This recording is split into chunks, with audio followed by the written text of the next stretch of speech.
Hey guys, so this is floating head video number 5. So I just found out the other day that these type of videos are called floating heads. So I will change up the videos, maybe a new backdrop or setting outside. I also have a farm, so maybe I'll do some videos out from the farm. But today I really want to talk to you about goal setting, but not the traditional type of goal setting. I do strongly believe that having goal boards and dream boards and goal books and so forth are very powerful. But what I want to talk to you about today is two concepts. One is one that I got from Brian Tracy from a CD audio program called 21 Qualities of a Self-Made Millionaire. If you get to check it out, it's a great audio book. It's really quick, double speed, it's even quicker. But Back to the Future thinking is basically the concept of think about where you'd like to be in, say, 12 months' time. You know, goals don't have to be your 10-year plan. You know, these days we live in technology, fast-paced, internet, times are changing. I don't even know what I'm doing next week. But the framework of having a set direction of where you want to be in, say, 12 months' time, for this example, and thinking backwards, so back to the future thinking, to how you're going to get to that. So what steps do you need to take in order for you to then have that goal in X amount of time? So obviously goals need to be smart. I'll put some links down below in regards to what smart goals are, but this is a really great way of kind of getting a goal. It may be a new car and you go, okay, well, in order for me to have that new car, I need $12,000 and I want this car in 6 months. So that basically means, just from a monetary point of view, you need to save $2,000 a month in the next 6 months to get that goal. It may even be that you don't even have your license yet, so you may need to get your license in that process as well. So you build a checklist of all the things that you need to do in that time in order to get to that goal, and you break it up into, you know, some time-bound sprints or micro goals in order for you to get that goal. And what I like about Back to the Future thinking when it comes to goal setting is a second concept, which is concept number 2, is success is in the journey and not the goal. So when you have the ability to actually enjoy the process of getting to a goal, it actually makes the end more rewarding.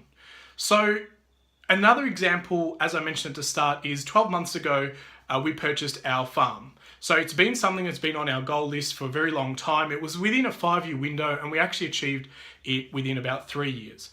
Now, the great thing about a goal like that is that when we acquired the farm, it is still a blank canvas. So it's not about, okay, we've got the farm, tick, done, and so be it. It's now become the journey. And so I've spent all day on the farm today. So my weekends now are filled up with building fences, building goat shelters, and cutting timber and cutting firewood.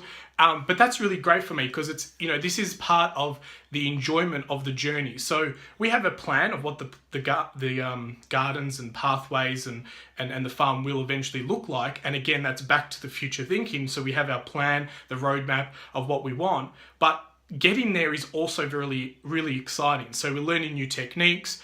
We're buying tractors, we're buying, farm animals. So, you know, that's a really good way of kind of, for myself to explain, you know, not only is the goal to have a, you know, very off-grid sustainable farm in, say, the next, 30-year window, but it's also about, a bit of a retirement plan, but it's also about the journey to get there. So making everything there in that time really exciting. So you need to apply that in all your goal settings. So have a look at the goal, say, okay, I want it to be time bound. It's one of the elements of SMART.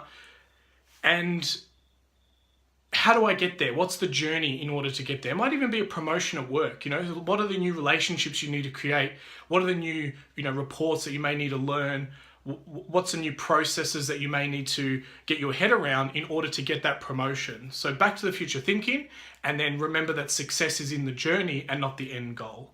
So that's just a little tip for me today. Very relevant for me. Spending the time on the farm today really made me really appreciate that, every project that we do on the farm is exciting. And, it is very grounding to be out in nature, have trees. I'll post a photo on my Instagram and Facebook and so forth later this evening, and it will show you my lunchtime view. So we're working in the goat shelter today, and you know, building some platforms for the goats to enjoy and play on. But you know, just sitting there and going, well, this is the view in the early days of our farm venture. And you know, really surreal to kind of go, well, you know, this wasn't even possible 12 months ago, and now being able to enjoy every project that we do there as a way of kind of, one, relaxing from corporate life, and two, still kind of chipping away at a goal. So it's kind of a win-win. Relax on the weekend, but still kind of hustling for something that's a retirement plan and a long-term, you know, goal. So guys, I just share that story because it was really real for me today, and you know, hopefully you get something out of it. I can't I can't stress how amazing goal setting has been for my life.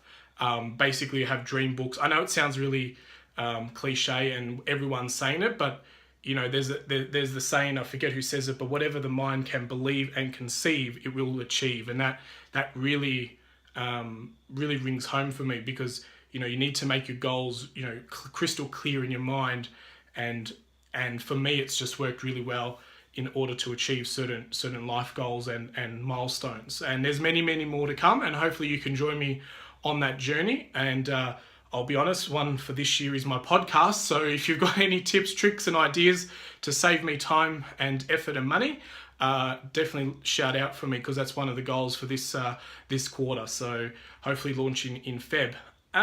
That's about it for me. Hopefully everyone's enjoying the vlog series. This is number 5. Look forward to, you know, this is Sunday. Have a great weekend, everyone. And there's still many hours left, so enjoy. Take care.